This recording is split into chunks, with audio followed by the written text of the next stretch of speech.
if you make a mistake in poker, it can be a technical mistake because you lack technical knowledge. Usually then, even after you played the hand, you know, you're not sure, or it's like, oh, I think I played this hand fine. But mental mistakes kind of happen when directly after the hand you already know, ah, fuck, why did I do that? Then you clearly missed something, and that's what you have to analyze. How do you do that? Do you want the best of our proven CFP program without the long-term commitment? Then go over to the site pokerambition.com/mechanics. Also make sure to join our Discord channel and sign up to our newsletter so you don't miss out on any new promotions. Hi there fellow poker fans, and welcome back to another video here at the Poker Ambition channel, in which today I'm going to be reviewing a hand that I played on stream where we made a very nitty hero fold, for which we played the chicken song for ourselves. And I'm going to make a small analysis to kind of see if the hero fold was correct, that's one, and if not, kind of try to figure out why or where in my thought process I went wrong that made me make a wrong hero fold. And as always guys, if you like this video, give it a thumbs up, leave a comment down below and follow the channel. And without further ado, let's get into the hand.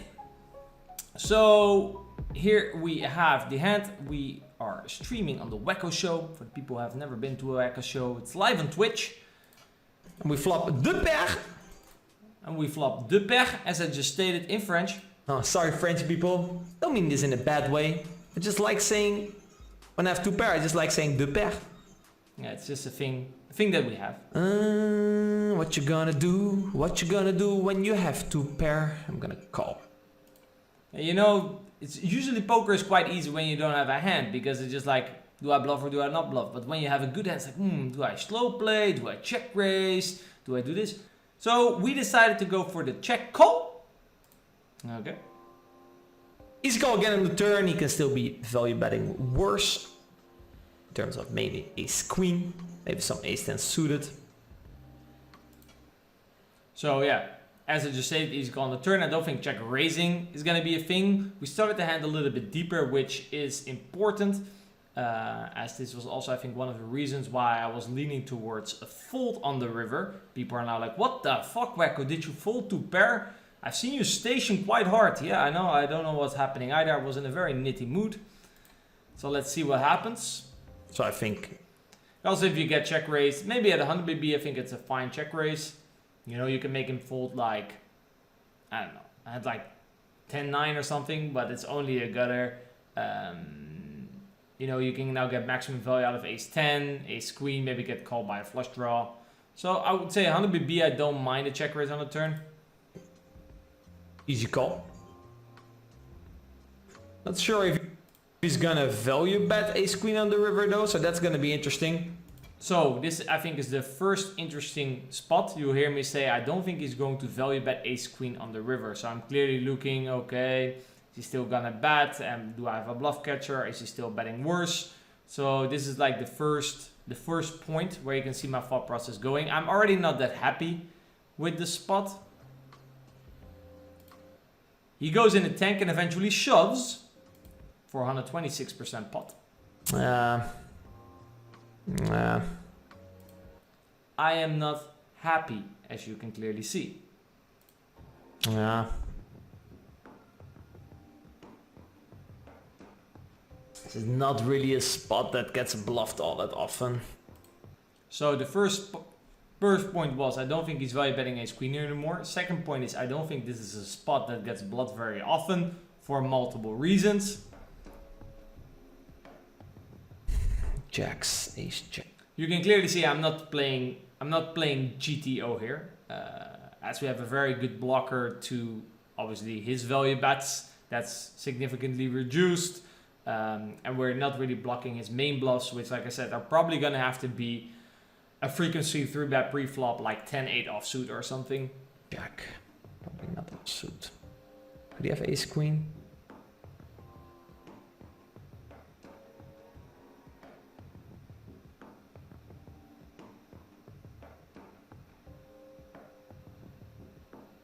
I'm actually gonna make a very nitty fold. I'm not really feeling this one. I am not really feeling this one. So the Wacko wasn't really feeding this one, And now obviously the question is, well, how can we figure out what was indeed the correct play? First step, as always, let's look what is GTO, just to confirm. I don't think it's ever going to be a fault, but let's just look at what GTO is supposed to do. So here we have the sim. Let's start off with the root. This is kind of my call range, small blind versus a big blind 3-bet. Would sometimes maybe 4-bet these hands, that's why it's at a frequency. Same with these holdings, I would sometimes 4-bet. We check, and this is his strategy. You can see actually we're not c-betting as the big blind at a very high frequency. It's around 50-ish%. Actually, the sizing that he uses is actually also not the preferred GTO sizing, but if he would use this sizing, this is kind of what the strategy should look like. And we can see in terms of bluffs, the big blind in general will 3-bet a little bit more of a polarized range than, for example, if you would play cutoff versus MP. Okay, then bluffs usually are kind of in the region of like some trashy aces, some trashy kings, some middling hands like these that have okay-ish playability post-flop, and like some suited hands like 10, 10x, jack x, 9x that are not so good as like 8-6, because 8-6 just it does very well as calling, so it usually goes like one step to the right for a bit more trashy hands. And then obviously we have the value region, and in this region, like some people prefer to 3-bet these hands, some people don't. So usually I like to work with frequencies. Same with the bluffs, like I'll just give, I think, like 35% frequency to all of these hands, so that we don't get into a post-up scenario where, for example, if I always give him 10-9 off or never give him 10-9 off, which in this example, for example, would be quite a relevant difference, that will really screw up the tree, right? So approximately an 18%-ish 3-bet, which I think is reasonably GTO. So he starts off with a bet, and in GTO, we are mainly calling H3. So on the flop, we played quote-quote correct versus the correct strategy. We call. Turn is the king of clubs. I simmed the hand already at a deeper stack size, and I made the sim only use the sizing that our villain would be using. For example, again, the 1/3 and now the 3/4. I don't think it's the preferred bet size scheme in GTO. Probably we would see bigger here, and after half potting, maybe like a big bet on the turn. But after 1/3, I think if we're now in this scenario, we would definitely prefer to bet pot. So let's see what kind of hands he should be picking, and let's see if that's relevant. He should actually sometimes trap aces, trap king jack. This, aces, I guess, could be happening. I think if people trap aces, unless they decide that they're just going to range c-bet, they probably trap the flop though. King jack, I see most likely people are barreling. Ace 3 offsuit actually is a hand that's in there, and this is actually a little spoiler alert, one of the hands that I didn't consider when evaluating the hand. Same for the king jack. I thought that I was in a bluff catch scenario in a spot that I didn't think would get bluffed enough. If we look also at hands, we see like some 7-6 in the mix, which is completely nothing. Okay, this is actually also something that I considered in game, that I thought a lot of his bluffs should come from a lot of, the YOLO bluffs, like the 7-6. And again, I don't think your average opponents finds the 7-6 all that often. Logical bluffs for the turn for villain would be indeed like the queen 9 off, the 10-9 off, the 10-8 off, 10-7 off type of holdings. Probably often with a club. As you can see, the club is the dominant barreling hand, as we can jam a little bit more rivers and we block like some folds, so we have direct fold equity a little bit more often. So he bets. We are always calling, never raising, as I suggested. I don't think we will do much raising on this turn. And calls. And the river is a deuce. Actually, a deuce is not a blank. Okay, as 4-5 suited now makes a straight. And this is going to be the strategy of imposition. So he's going to be jamming for around 100 big blinds, because like I said, we were a little bit deeper. He's never betting ace queen, so that estimation was indeed correct. His bluff should now mainly come from the 10-9, 10-8, 10-7. The problem though is that we usually only barrel them with a club, and people usually like to give up clubs on the river. So if people are not aware of this, they might if they only barrel clubs on the turn, so the 10-9 off, the queen-9 off, the queen-8 off with a club, and don't bluff clubs on the river, they will end up having no bluffs, basically. This is a problem. Combinatorically narrows his value range a ton and could create a bluffing imbalance if he's not very careful. We can see the 5-4 being in there. Again, the 5-6, the 6-7, the 7-8 are going to be bluffs at the highest frequency. Also the 10-5, the 10-4. This probably has something to do with the fact that it's probably that we are always calling ace-5 due to blocking a straight, for example. Ace-5, ace-4. Yeah, these are dominated our primary calls in terms of ace-x. So blocking our calls would make the bluff work a little bit more often. That's why 10-4 and 10-5 are so dominant. And we can now see that ace-3.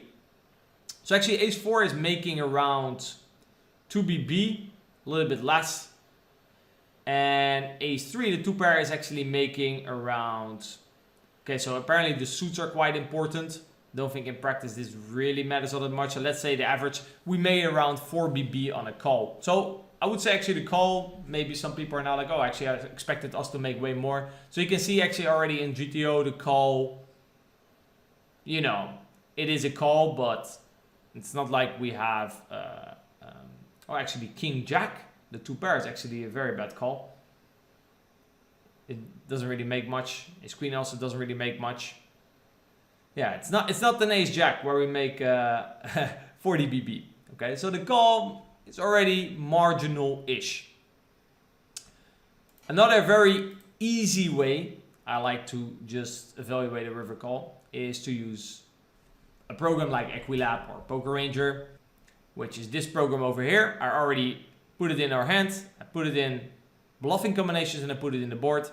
And it's as simple as on the river. I'm gonna cheat now. He's betting over the pot. We need 36% equity to call, and in this estimation I have around 38% equity. So you could say that then we have to call. And I gave him King Jack. I let him sometimes check the flop with kings. And again, like I said, the bluffs have to kind of come from these hands. So it's also very dicey if he's always 3-betting this hand, then if he c-bets them, then if he always barrels them, then if he barrels the river. There's a lot of ifs, right? But, you know, starting off with 8 combos and then 2 combos, jamming the river, I don't think it's that unfair. Like I said, the 10-5, 10-4 suited, always jamming, especially the diamonds and the clubs. 5-4 suited, got there. Like I said, the deuce is definitely not a blank, guys. And obviously the ace-3. So then you could see that we have a break-even-ish call. In game, I kind of estimated the situation to be more like this. Then we have 33%, which is 3% not enough. So then we actually would have a fold. But I don't think this is true. Obviously, he's going to have ace-3 off some of the time. He's going to have king-jack suited some of the time. So this is clearly a spot that I think misplayed. I think it's a call. It's not as slam dunk call as people might have thought. Let's say, for example, the hand was just 100 BB. We only have to be right, you know, significantly less. So then it's an easy call. But due to the stack size and due to the fact that I just think this spot is not really a spot that people... It's a spot where people, I think, easier lean towards under bluffing than over bluffing. I made the tight fold, but there was clearly a mistake in my thought process. So, if we conclude that technically, you know, it was clearly a call, it's apparently a mental mistake. And I want to kind of go through how to get to the root of a mental mistake. If you make a mistake in poker, it can be a technical mistake because you lack technical knowledge. Usually then, even after you played the hand, you know, you're not sure, or it's like, oh, I think I played this hand fine. But mental mistakes kind of happen when directly after the hand you already know, ah, fuck, why did I do that? Then you clearly missed something, and that's what you have to analyze. How do you do that? You do a mental hand history. This is a concept popularized by Jared Tendler, a very excellent mental game coach. Worked a lot with him, and he's helped me a lot in my poker career, including this process. And this is something that I often do with hands. So basically, you're gonna go and analyze how your thought process was, and look for where you made the mistake, and look if that's a tendency or a a way of thinking that often leads to mistakes, so we can correct that and prevent more mistakes like this in the future. So step 1, describe what went wrong in the hand, aka what is the problem. Well, the problem is that we made a fold that was incorrect, okay, as well in GTO as well as in practice.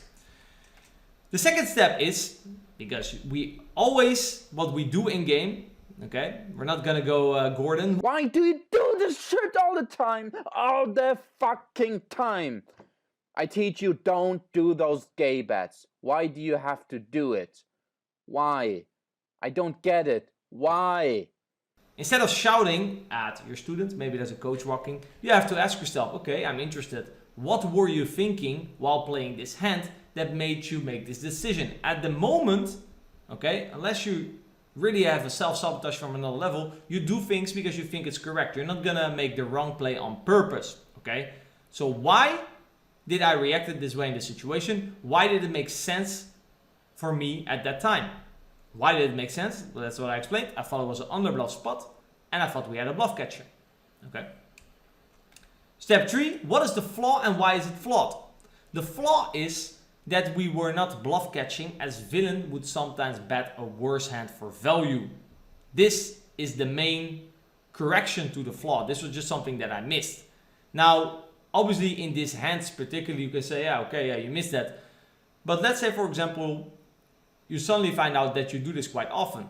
And I'm not really surprised at the mistake, because I've been in this kind of situation before where I make a big hero fold and just forget that he can sometimes have a worse hand for value. So for me, this is actually a recurring mistake. So in my decision-making process, next time when I play, I try to have it more top of mind that I think, okay, does my opponent have worse? That's kind of where my decision-making process should start. Whereas we could clearly see on the turn and river, I was going in a very negative projection of his range.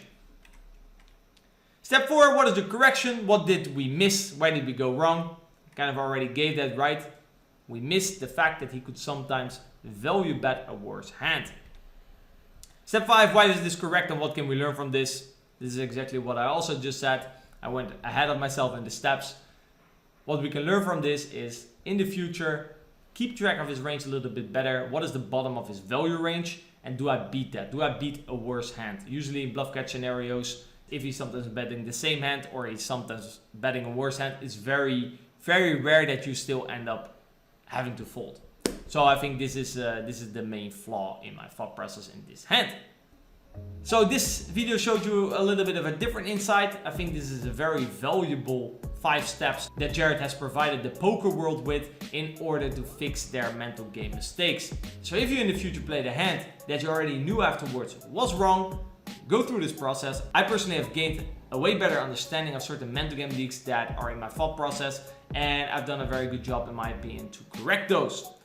Now, if you liked this video, give it a thumbs up, leave a comment down below, and make sure to subscribe to the channel. Take a look at other videos that we've made. I'm sure you will like them as well. Follow us on Instagram, Facebook, Twitter, and Twitch. And make sure to join our Discord community so you can stay up to date with new content, new promotions that we have running here at Poker Ambition. And if you want to know more about Poker Ambition and our services, go over to the site pokerambition.com. Thank you guys for watching and see you in the next video.